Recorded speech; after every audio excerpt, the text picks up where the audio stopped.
Hi friends, అందరికీ నమస్తే. ఈరోజు మనం కొర్రమీను చేప ఇగురుని ఎలా ప్రిపేర్ చేసుకోవాలో చూసేద్దాం. చాలామంది ఎక్కువగా పులుసులు పెట్టుకుంటూ ఉంటారు, కానీ ఈ చేప ఇగురు చేసుకుంటేనే రుచి అనేది తెలుస్తుంది.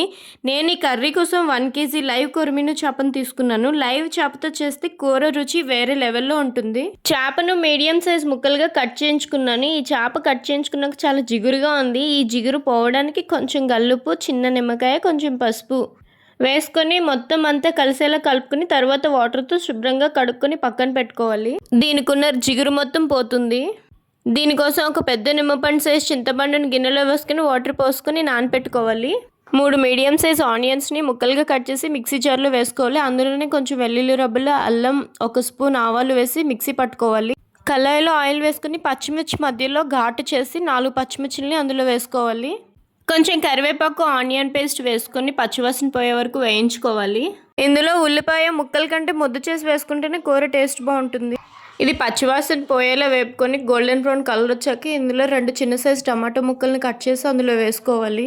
టమాటో ముక్కలు తొందరగా మగ్గాలంటే అందులో కొంచెం ఉప్పు వేసుకొని మూత పెట్టుకొని కొద్దిసేపు మగ్గించుకోవాలి. ఇది మగ్గాక 3 స్పూన్ల కారం, 1/2 టీ స్పూన్ పసుపు, కొంచెం సాల్ట్ వేసి పచ్చివాసన పోయాక చింతపండు రసంని వేసి అందులో కొంచెం వాటర్ పోసి మగ్గించుకోవాలి. అందులోనే కొంచెం వాటర్ కూడా పోసుకొని మరిగించుకోవాలి. ఇది మరిగాక చేప ముక్కలన్నీ ఒకేసారి వేసుకోకుండా ఒక్కొక్కటిగా వేసుకొని గరిటె పెట్టి కదుపుకుండా కళాయిని డ్రైవ్ చేస్తున్నట్లు కదుపుకోవాలి.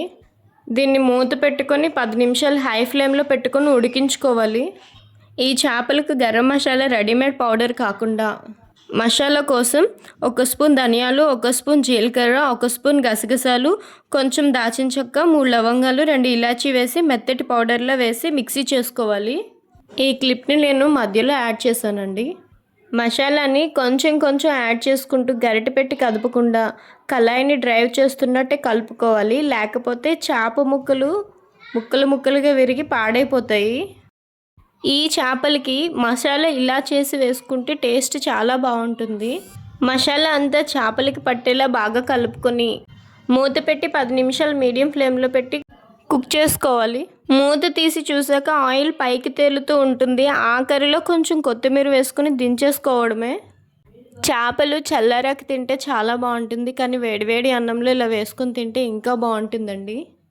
చాలా సింపుల్గా కొర్రమీను ఇగురు కూడా రెడీ చేసుకోవచ్చు. చాలా బాగుంటుంది. బాయ్ ఫ్రెండ్స్, నెక్స్ట్ వీడియోలో మళ్ళీ కలుద్దాం. Please do like and subscribe.